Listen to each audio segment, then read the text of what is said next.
Olá, o meu nome é Ângela. Eu venho relatar o acontecimento que me ocorreu quando eu estava entrando na adolescência. Fato esse que me marcou por toda a vida. Prefiro não falar o nome da cidade onde isso aconteceu, até mesmo para evitar alguns problemas. Porém, ocorreu no estado do Amazonas. Faziam 2 anos que meu pai havia falecido após contrair cirrose. Ele era um homem muito trabalhador, mas cultivava o hábito de beber todos os dias. Sempre que chegava do trabalho, ele logo pegava uma garrafa de cachaça e tomava 3 doses. Era um comportamento quase religioso. Mesmo com as repreensões e conselhos da minha mãe, ele não conseguiu parar, e isso lhe custou a vida. Para bancar os custos do funeral, a minha mãe teve que vender a nossa casa, que, diga-se de passagem, era bem modesta. Porém, o valor obtido foi o suficiente para custear todas as despesas funerárias. Após esse ocorrido, fomos morar de aluguel. A minha mãe não tinha profissão, mas era uma dona de casa de mão cheia. E essa foi a nossa salvação, pois logo ela conseguiu um emprego como empregada doméstica no centro da cidade. E assim conseguimos nos manter. O ano era 1998. A minha mãe já estava trabalhando há 2 anos. Ela então conseguiu juntar uma boa quantia de dinheiro e finalmente conseguimos comprar uma outra casa. Pela quantia de dinheiro ser pouca, compramos uma casa mais afastada do centro da cidade, o que reduziu o valor, já que era longe de tudo. A nossa rua era nova e só haviam 3 casas, porém uma bem distante da outra. A nossa casa ficava no fim da rua, próximo a uma mata cheia de árvores grandes e densas. A nossa rua era mista e haviam partes de alvenaria e também de madeira. Já o chão não era de cimento, era um pouco elevado do chão e feito de assoalho de tábuas, o que deixava um espaço entre o chão e o piso da casa. A minha mãe de início não gostou de ver como o piso era. Afinal, ficava um espaço e podia acumular ratos e outros bichos. Mas mesmo assim, ela se conformou, afinal, era muito melhor do que vivermos de aluguel. Eu tinha 13 anos na época e o meu irmão Felipe tinha 8. A nossa mãe passava muito tempo no trabalho, então eu ficava tomando conta do meu irmão. Passávamos o dia brincando juntos e explorando as redondezas e descobrimos um caminho na mata que nos levava a um sítio. E nesse sítio era cheio de árvores frutíferas e de vez em quando o meu irmão e eu íamos até lá roubar algumas frutas. Raramente víamos o dono, que era um senhor que morava sozinho naquele local. No bairro para onde nos mudamos, por ser mais afastado do centro da cidade, haviam alguns rumores estranhos por aquelas redondezas. Volta e meia, sempre surgia alguém dizendo que havia se encontrado com um bicho muito feio na estrada, até mesmo que esse bicho invadia galinheiros e atacava criações na região. Para mim aquilo não significava nada, pois eu nunca tinha visto nada de estranho e já tinha passado da idade de acreditar no bicho-papão. Certo dia, a minha mãe me avisou que precisaria ficar longe de casa por 3 dias, pois a sua patroa iria viajar e ela teria que ficar para tomar conta da casa. E nesse período, teríamos que ficar sozinhos.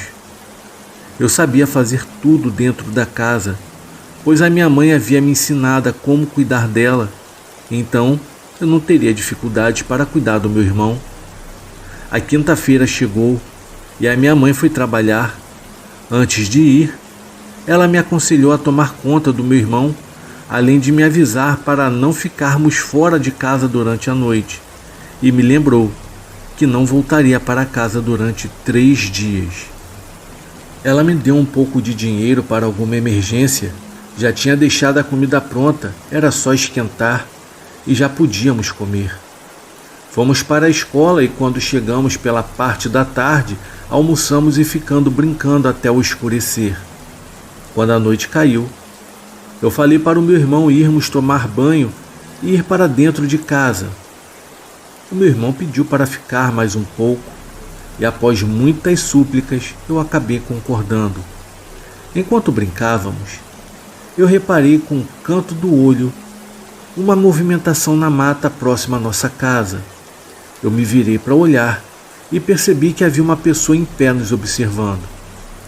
Como já estava escurecendo, eu não consegui ver direito quem era, porém, assim que percebeu que eu havia notado a sua presença, aquela pessoa começou a se afastar e eu acabei perdendo-la de vista.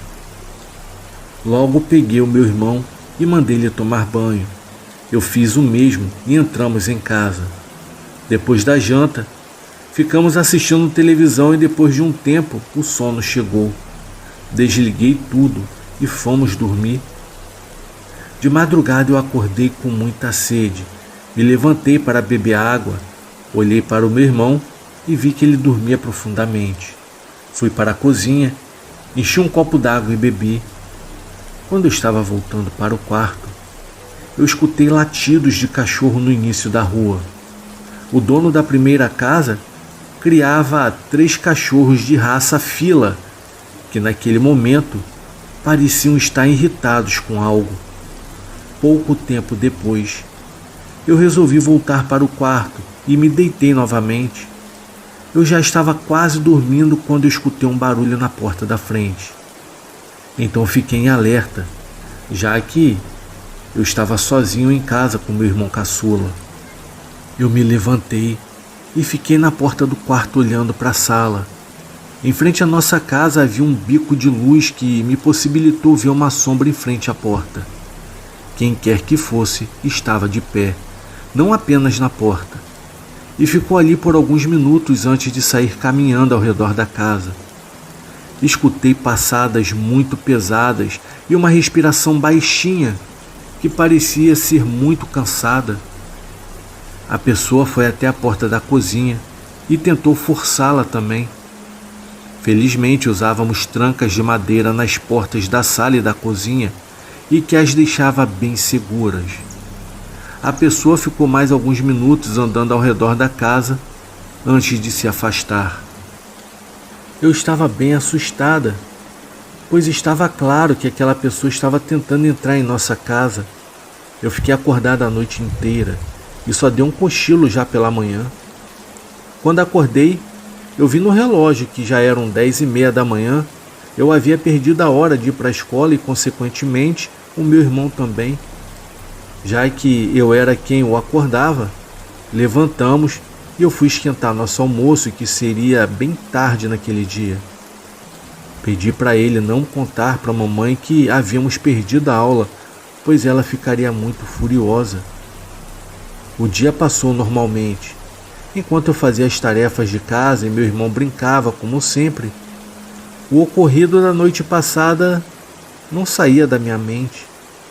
Naquela época, telefones eram artigos de luxo e em nossa vizinhança não tínhamos orelhões, já que o bairro era novo, então não teria como eu entrar em contato com a minha mãe. Quando a noite se aproximou, coloquei o meu irmão para dentro e fechei a casa antes do escurecer. Ele me perguntou por que eu estava fazendo aquilo e eu menti para ele dizendo que era para evitar que mosquitos entrassem na casa. Tomamos banho e em seguida meu irmão pediu uma bola que ele tinha para brincar.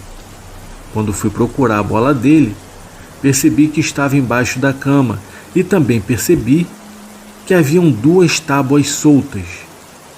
Ignorei o fato, entreguei a bola para ele e depois de um tempo ele cansou de brincar e pediu para ligar a TV. Estava passando o filme do Rambo no SBT. O meu irmão logo pegou no sono, então o carreguei para sua cama e voltei para terminar de assistir o filme. Pouco tempo depois, ouvi barulhos do lado de fora da casa. Abaixei o volume da televisão e fiquei atenta ao barulho.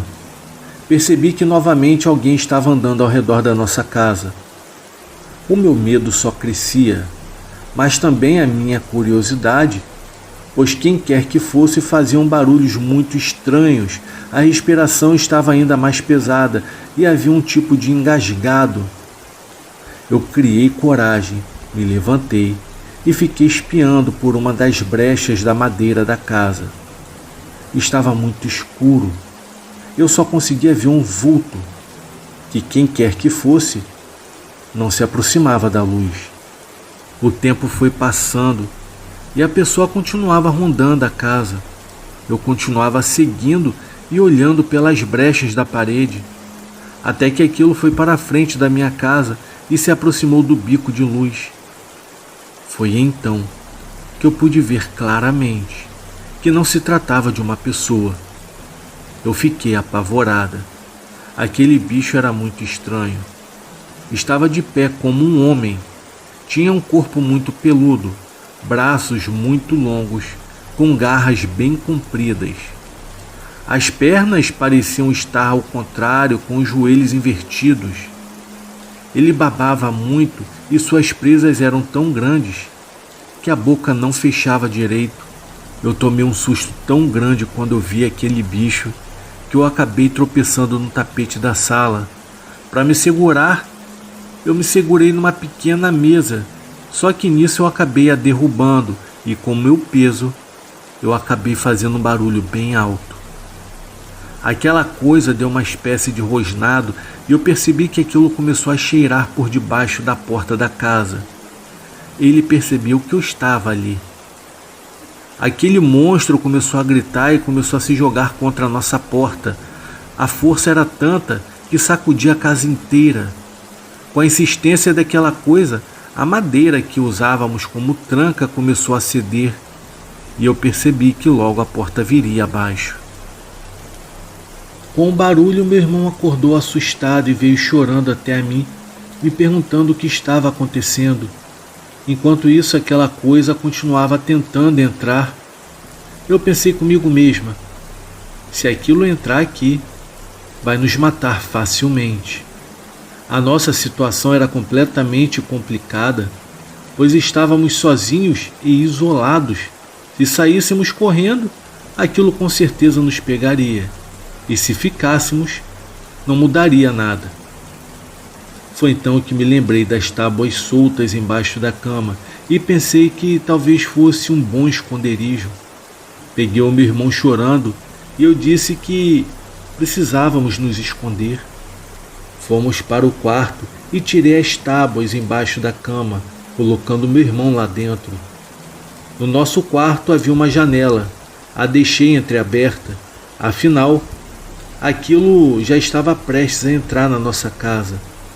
Se entrasse e visse tudo fechado, iria perceber que estávamos lá dentro. Se tivesse algo aberto, o bicho poderia pensar que havíamos saído pela janela. E assim, talvez teríamos alguma chance de sobreviver. Então deixei a janela aberta e fui para debaixo da cama. Entrei também no buraco junto com meu irmão e coloquei as tábuas de volta no lugar. Em instantes, a porta da frente veio abaixo e aquilo entrou andando pela casa, rosnando da forma assustadora, exalando um mau cheiro horrível. O meu irmão fez menção de gritar e eu tapei a boca dele com a minha mão. Ficamos lá quietos e imóveis e aquilo chegou no nosso quarto. Entretanto, pois não havia porta, e começou a revirar tudo, tirando o colchão do lugar e afastando a cama. Claramente estava nos procurando. Após algum tempo, acho que ele percebeu que a janela estava aberta. Foi até lá e gritou novamente e pulou para fora. Ainda não tinha desistido de nos procurar. Ele ainda a sentiu andando ao redor da casa algumas vezes, sempre gritando e rosnando, até que, pelo visto, aquilo desistiu e foi se afastando. E nós ficamos embaixo do assoalho até o dia clarear. Assim que amanheceu, saímos do nosso esconderijo. A casa estava toda revirada e a porta derrubada. Só que ainda era sábado. A minha mãe só voltaria no domingo. Então, ainda estávamos sozinhos por mais um dia e decidimos então ir até aos vizinhos que moravam no início da rua. Eu pedi ajuda para mim e para o meu irmão, contando que alguém havia invadido a nossa casa, só que eu não tinha visto quem era.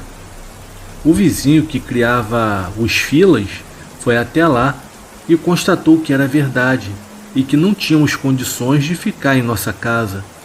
Ele então disse para eu pegar roupas para mim e para o meu irmão e que até a minha mãe voltar poderíamos ficar na casa dele. A esposa dele nos deu de comer e nos tratou muito bem. Passou o sábado e nada aconteceu.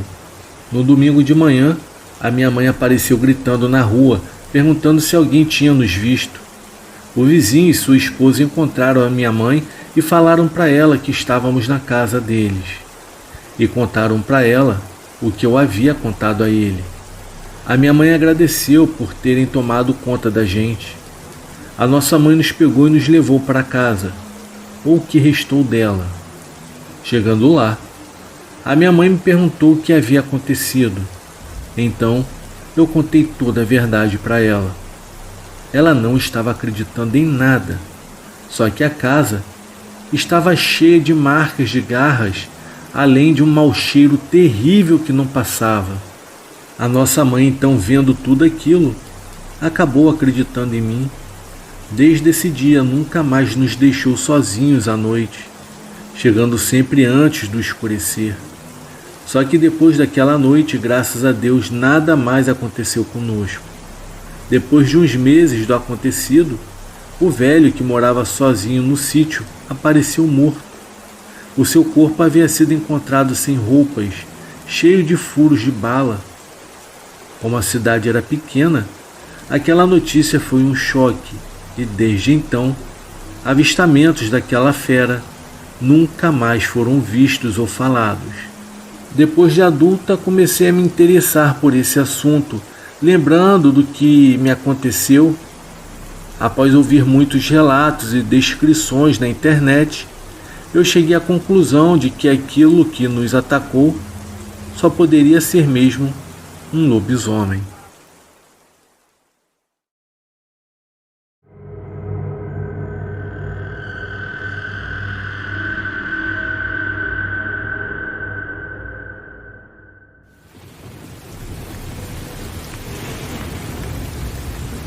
Tião e Josias, dois amigos de um pequeno vilarejo no interior do Ceará, que moravam à beira da Caatinga, sempre buscavam pescarias emocionantes em noites quentes.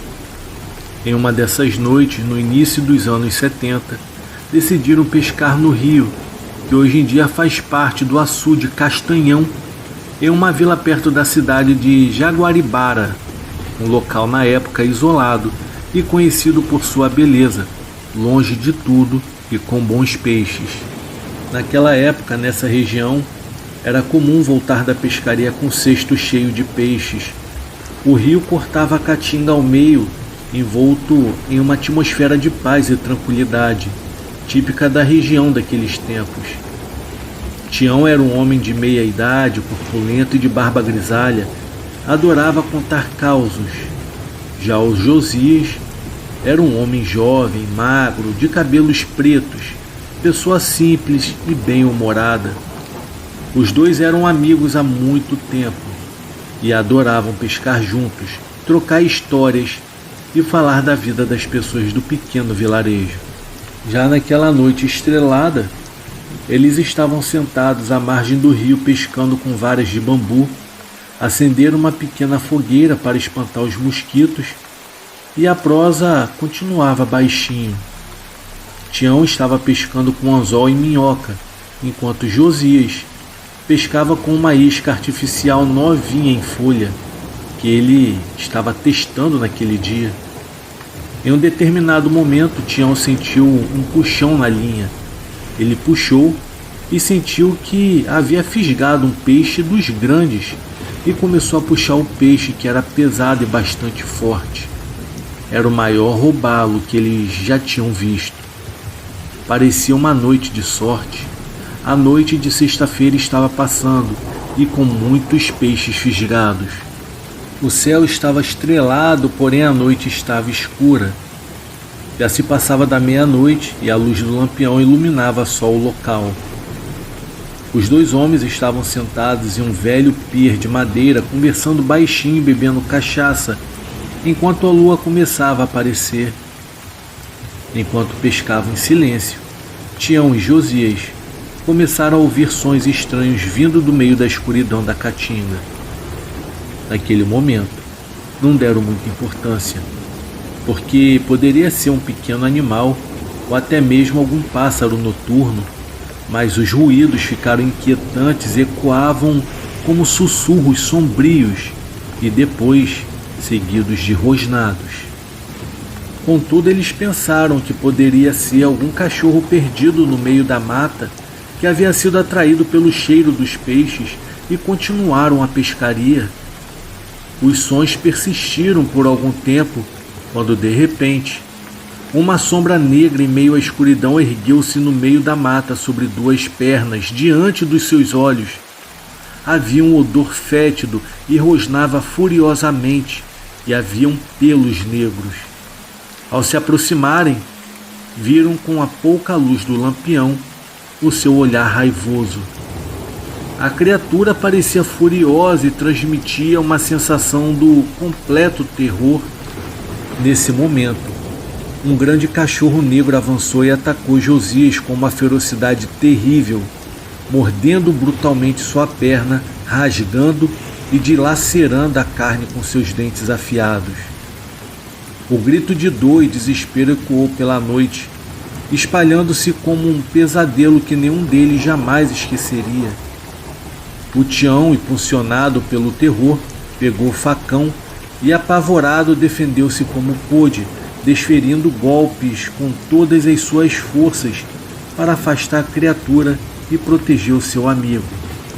A batalha desesperadora e feroz pela sobrevivência os levou a um estado deplorável de pavor, até que, em um certo momento, o animal recuou para a escuridão da caatinga, enquanto tentavam entender por que os atacara. Tião e Josias recordaram-se das histórias que ouviam quando crianças, contos assustadores de uma criatura sombria que aterrorizava a região. Tião fez o possível para socorrer Josias enquanto a criatura continuava a rondar pela borda da mata. Aquela criatura parecia faminta por sua presa e já com gosto de sangue na boca. Eles se aventuraram em direção à pequena estrada de terra, aos trancos e barrancos, desesperados para encontrar ajuda antes que fosse tarde demais. Eles estavam sendo seguidos à distância pelaquela criatura que esperava o momento certo para atacar novamente. Por sorte, passou um velho carro de fazenda que os levou até a vila. Chegando lá tarde da noite, foram para a casa de um médico que trabalhava em um pequeno posto de saúde. Josias foi atendido e o doutor disse que ele tinha perdido muito sangue e que precisava de uma pequena cirurgia para reconstruir a pele dilacerada pelas mordidas do animal. Na manhã seguinte, Josias foi levado a um hospital da região e foi operado. A sua perna remendada ficou marcada por aquela noite para o resto da sua vida. Ele ficou no hospital por alguns dias, pois os ferimentos haviam sido bem graves e nunca mais andou perfeitamente. O Josias se recuperou da cirurgia, mas nunca mais foi o mesmo. Além de tudo, ele ficou traumatizado com as marcas do ataque daquela criatura. Durante a semana, homens da região munidos de espingardas e facões organizaram uma busca pelas matas para matar o tal animal, mas só encontraram restos de ossos de animais devorados e retalhos de roupas rasgadas. O curioso é que um ano antes, um rapaz de apenas 17 anos havia desaparecido. Ele estava passando por uma estradinha de terra. Ele estava voltando no final da tarde da roça onde trabalhava e nunca mais foi visto. O ataque daquela criatura ficou como um aviso para o povo da região e o mistério nunca foi desvendado até hoje em dia. Ninguém sabe o que era ou quem era aquela criatura e de onde veio. Alguns chegam a dizer que era uma criatura sobrenatural, no caso um lobisomem, enquanto outros dizem que era um animal selvagem. Mas os dois homens atacados dizem que aquilo não era desse mundo. Nunca haviam visto um cachorro tão grande como aquele e andando de pé. Mas o que quer que fosse, o ataque da criatura deixou os moradores da região marcados para sempre, e as pescarias noturnas nunca mais foram as mesmas. Boa noite.